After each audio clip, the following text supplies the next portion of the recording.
Et salut à tous, j'espère que vous allez bien. Alors aujourd'hui on va faire un petit tour du côté de l'actu. Il y a quelques trucs qui se passent, même si c'est la fin de l'année, ça se tasse un petit peu. Mais on sait aussi qu'on aura un mois de janvier assez chargé, donc allons-y, c'est parti.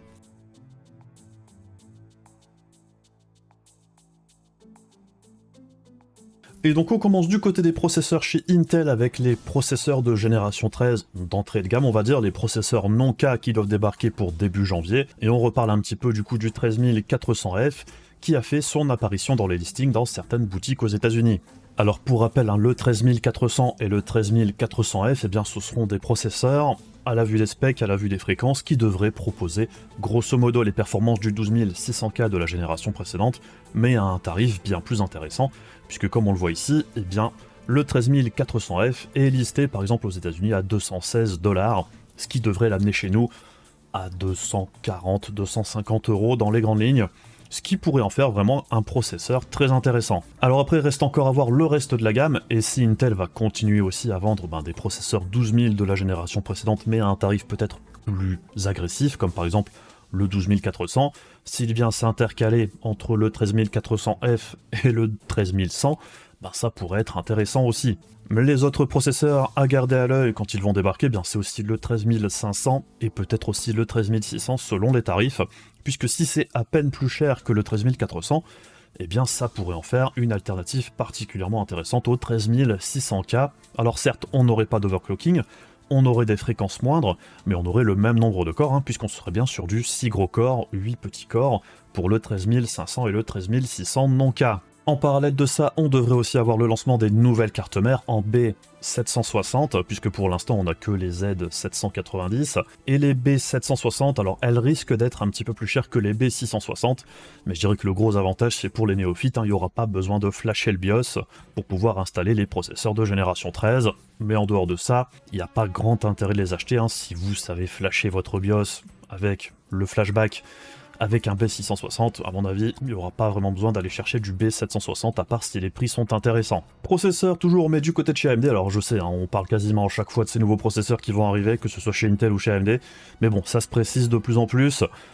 Et là, ce qui est intéressant, c'est qu'on aurait le tarif officiel. Alors on avait eu des tarifs supposés, mais apparemment ici c'est un slide officiel, on verra si ça se vérifie bien évidemment. Mais il y a aussi quelques trucs qui changent par rapport au processeur X que l'on avait vu débarquer sur le marché. Alors déjà, quand on regarde le listing, on devrait bien avoir le Ryzen 9 7900, non X, 7700 et 7600. Les tarifs, c'est 430$ pour le 7900, 329$ pour le 7700 et 229$ pour le 7600. Bon, vous le savez, moi personnellement, je trouve que ça aurait dû être les prix de lancement pour les versions X. On voit qu'actuellement, au niveau des tarifs en boutique, c'est plus ou moins les tarifs qui sont pratiqués pour les versions X, justement. Après, ce qui est intéressant également, c'est que sur les versions X, on n'avait pas de radiateur fourni. Et bien sur les versions non X, ce serait le cas. Donc, sur le 7600, on aurait le petit Rest Stealth, que l'on retrouve actuellement sur les processeurs d'entrée de gamme chez AMD. Et au-dessus, on aurait les prismes qui peuvent faire le taf sur des processeurs à 65 watts. Après, reste à voir le comportement de ces processeurs non X, et si ça change un petit peu par rapport au modèle X, qui allait taper, pour rappel, les 95 degrés et tout ça en pleine charge. Alors après, la baisse de prix sur les processeurs, c'est toujours cool, mais on aimerait bien aussi que les cartes mères, particulièrement sur le B650, baissent aussi de prix chez AMD, puisque c'est toujours quand même un petit peu trop cher. On passe côté rumeur, mais côté GPU, ce coup-ci chez Intel avec Arc Battlemage. Alors Battlemage, c'est le successeur des Arc Alchemist que l'on a eu pour cette première génération de GPU chez Intel. Et on devrait bien, apparemment, selon les fuites, alors c'est toujours à prendre avec des pincettes évidemment, je rappelle, les fuites, c'est pas garanti. Il y a des personnes qui ont l'air de prendre ça pour argent comptant à chaque fois. Ce sont des rumeurs, on en discute, mais ça ne veut pas dire que ça va se vérifier, mais bref. Donc possiblement, Battlemage sortirait en 2023. Alors après, on sait qu'Intel et les calendriers, c'est pas toujours hyper simple. La cible, c'est 2023, ça ne veut pas dire pour autant que ça sortira en 2023. Et donc Battlemage, donc selon RGT, donc c'est Red Gaming Tech, une chaîne YouTube, repris ici par WCCF Tech, Battlemage aurait pour cible les performances de la 4070. Bon alors, la 4070 c'est pas encore sorti, du coup on verra bien ce que ça donne en pratique. On se souvient la dernière fois, pour la génération de Arc A770, Intel à la base visait les performances par exemple de la 2080 Ti, donc de la 3070, et c'est pas vraiment ce qu'on a eu au final. Mais bon, la cible actuelle, ce serait la 4070. Si on devrait reporter ça à la génération précédente chez Nvidia, vu ce qu'on en sait de la 4070 pour l'instant, hein, ça devrait tourner aux alentours des performances de la 4080 ou de la 6800 XT de chez AMD. Et la stratégie actuelle de chez Intel, eh bien, ce serait justement de viser un petit peu ces performances milieu de gamme pour proposer quelque chose d'intéressant au niveau du performance prix. Personnellement, hein, c'est ce que je pense qu'ils devraient faire, viser le bas de gamme et le milieu de gamme, le temps que les drivers s'améliorent, pour pouvoir ensuite peut-être aller chatouiller les grosses cartes par la suite quand ils en seront capables. Mais pour l'instant, vu l'état des drivers, ça me paraît quand même un petit peu optimiste de viser beaucoup plus haut que ça. Mais bon, si Intel arrive à taper les performances autour de la 3080, de la 6800 XT dans quelques mois à un tarif intéressant, personnellement, hein, moi ça me va tout à fait, puisque si c'est proposé à un tarif en dessous des 400 ou autour des 400 €, eh bien ça pourrait être quelque chose de plutôt intéressant. Donc bien évidemment, c'est une affaire à suivre, reste aussi à voir où en seront les concurrents à ce moment-là, hein, puisqu'on devrait avoir le reste de la gamme qui devrait sortir, à quel prix sera proposée la 4070 ou l'équivalent chez AMD par rapport à cette hypothétique carte de chez Intel.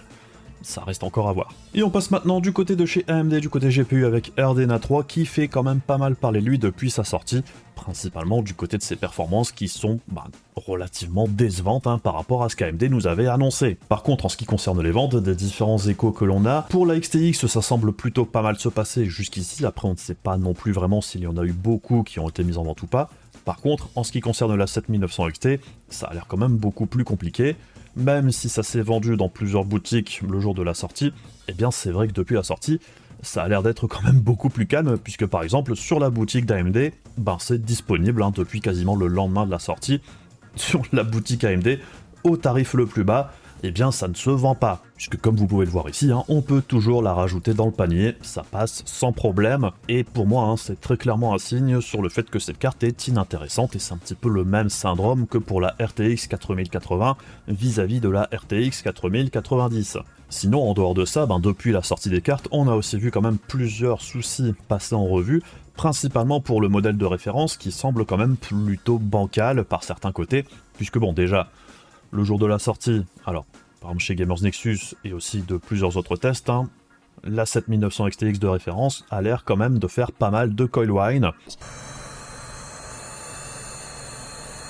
Alors ils ont peut-être ici eu un exemplaire particulièrement affecté par la chose, le coil whine ça peut être assez aléatoire, mais bon, quand on dépense plus de 1000 balles dans un GPU, ça fait jamais plaisir d'entendre ce genre de choses. Autre problème sur le modèle de référence, alors la courbe de ventilation est apparemment vraiment très agressive, puisqu'on passe de quelque chose de relativement silencieux à quelque chose qui va faire beaucoup plus de bruit, et au niveau du bruit du modèle de rêve justement, alors c'est beaucoup moins discret que ce qu'on avait eu sur la génération précédente, même pour la 6900 XT ou la 6800 XT, où dans l'ensemble les modèles de référence étaient plutôt corrects.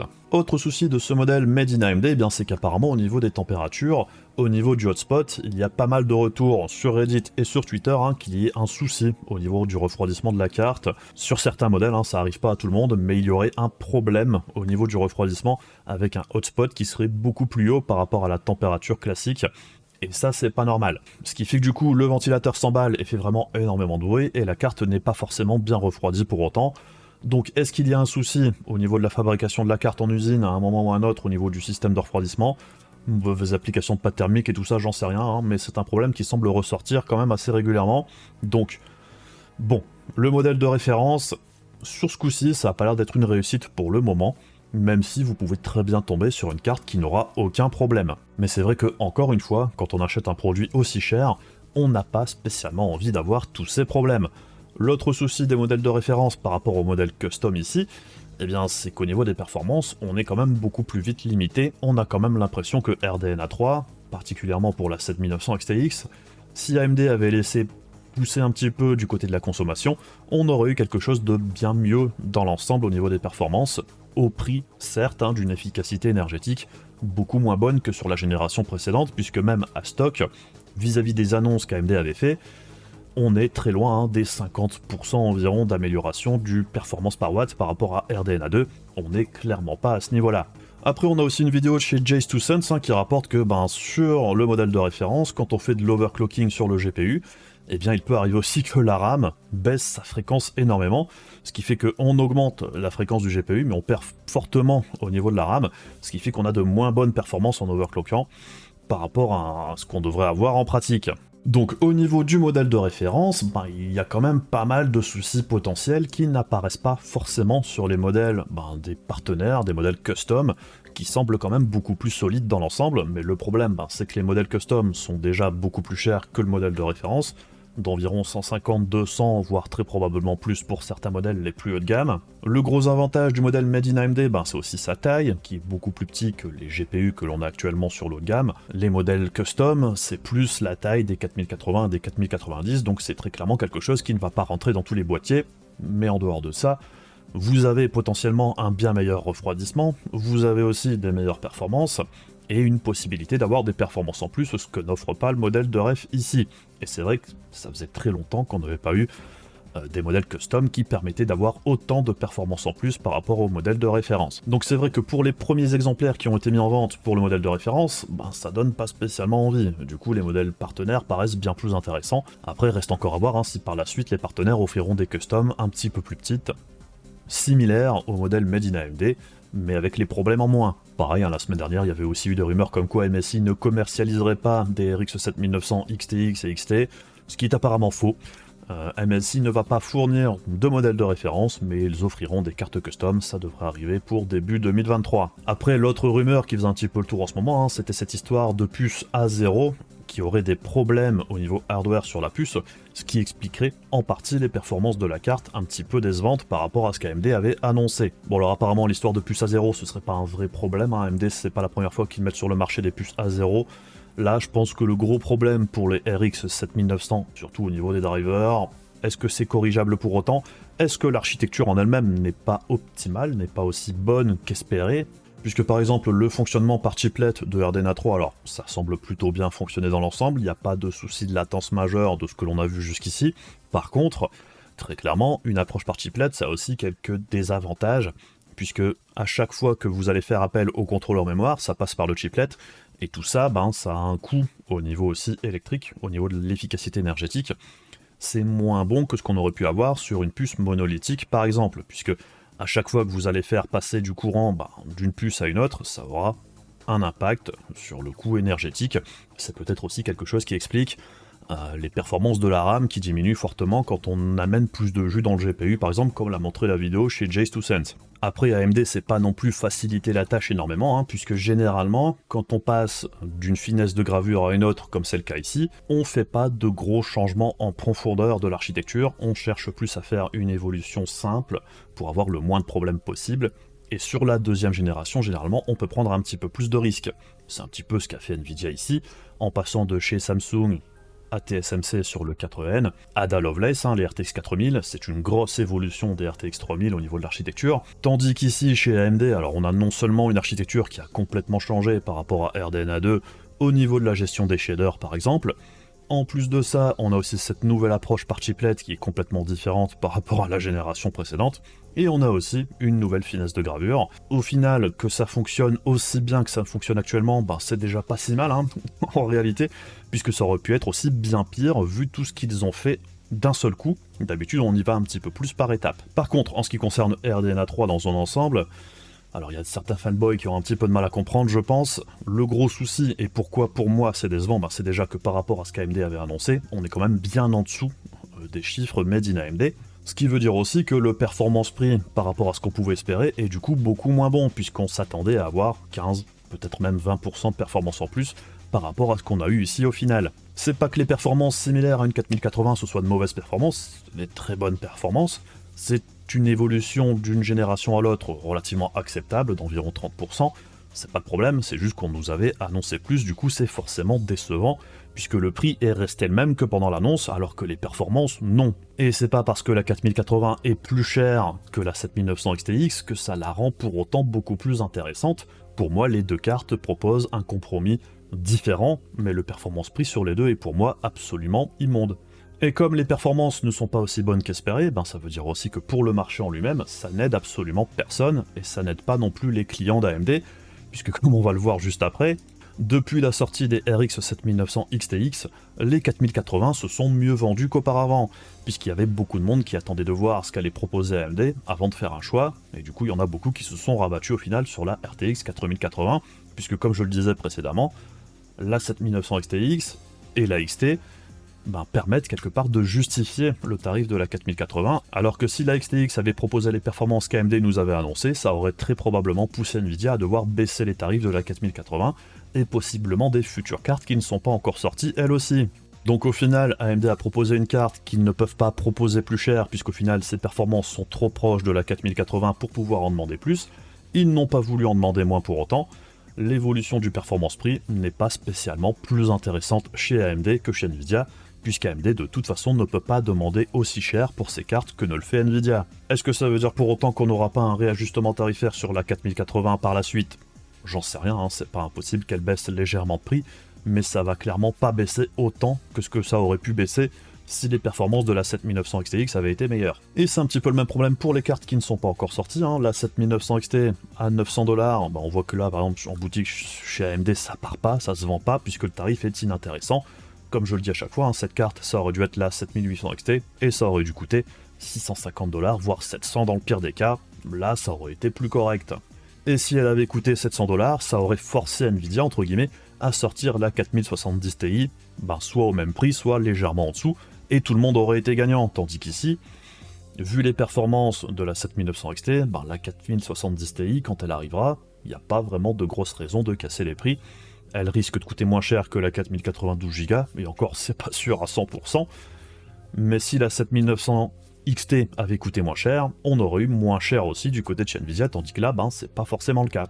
Donc dans l'état actuel des choses, le meilleur move à faire si vous cherchez une carte avec des performances similaires à la 6800 XT ou à la 3080, c'est tout simplement de chercher une carte d'occasion, puisque si vous n'aimez pas la nouvelle politique tarifaire des marques de GPU, la meilleure chose à faire, c'est d'acheter un produit qui ne leur rapportera rien. Le marché de l'occasion, hein, pour AMD ou Nvidia, ça les intéresse pas, puisque ça ne leur rapporte absolument zéro. Donc bref, RDNA 3 dans l'ensemble, je pense qu'il y a moyen que ça évolue positivement par la suite, que ce soit au niveau du tarif ou que ce soit au niveau des performances avec des nouveaux drivers, même si, comme je le dis à chaque fois, on ne peut pas parier dessus, hein, c'est pas parce qu'AMD a amélioré ses performances avec d'autres GPU par le passé que ce sera le cas ici, on peut pas tabler sur, allez, on va avoir forcément 20% de perf en plus par rapport à ce qu'on a là. C'est pas impossible, mais c'est pas non plus quelque chose sur lequel on peut parier à 100%. Et à ce niveau-là, j'en vois certains qui font un parallèle avec la sortie de RDNA 2, enfin je suis désolé, hein, RDNA 2 au moment de sa sortie, il n'y avait pas de souci majeur du côté des drivers, ça fonctionnait plutôt pas mal dans l'ensemble, et c'était déjà compétitif par rapport à Ampere qui était en face. AMD a certes encore amélioré par la suite, mais c'était pas mauvais au niveau du lancement, ça s'est passé relativement correctement dans l'ensemble. Ici, il y a beaucoup plus de problèmes. C'est possible que ça s'améliore fortement, mais ça, on verra bien comment ça se passe. Et pour terminer le CES 2023, donc ça aura lieu début janvier, on aura bien des conférences de la part d'AMD, d'NVIDIA et d'Intel. On attend des annonces, principalement du côté des processeurs pour Intel, mais aussi pour AMD. La grande question du côté de chez AMD, c'est est-ce qu'ils vont parler des modèles X3D ce coup-ci, ou est-ce que ça va arriver plus tard? On aimerait bien que ça arrive le plus rapidement possible, mais bon, là, il y aura déjà les Ryzen 7000 non X. Chez Intel, on sait déjà plus ou moins à quoi s'attendre. Peut-être qu'ils vont parler des futurs GPU, ce serait plutôt cool. AMD également. Est-ce qu'ils vont parler un petit peu de Navi 32? On verra bien. Et du côté de chez Nvidia, on se doute que ce sera plus ou moins la sortie de la 4070 Ti, donc ils vont très certainement en parler. Est-ce qu'ils vont parler aussi d'autres modèles qui vont arriver un petit peu plus tard? C'est pas totalement impossible, mais pour le moment on n'en sait rien. Donc bref, on verra bien début janvier ce que les différentes marques ont à nous annoncer. Je pense qu'on a fait un petit peu le tour pour aujourd'hui. Je devais sortir une vidéo sur les performances du patch de Witcher 3, et là, comme il y a eu un hotfix aujourd'hui, je vais voir si ça change quelque chose au niveau des performances, puisqu'il y avait quand même pas mal de choses à dire, mais si ça a été corrigé, faut que j'aille voir ce que ça donne, tout simplement. Enfin bref, si la vidéo vous a intéressé, n'hésitez pas à faire les trucs casse-couilles de YouTube comme d'habitude pour soutenir la chaîne, et on se retrouve très rapidement pour d'autres vidéos. Bisous à la prochaine, salut!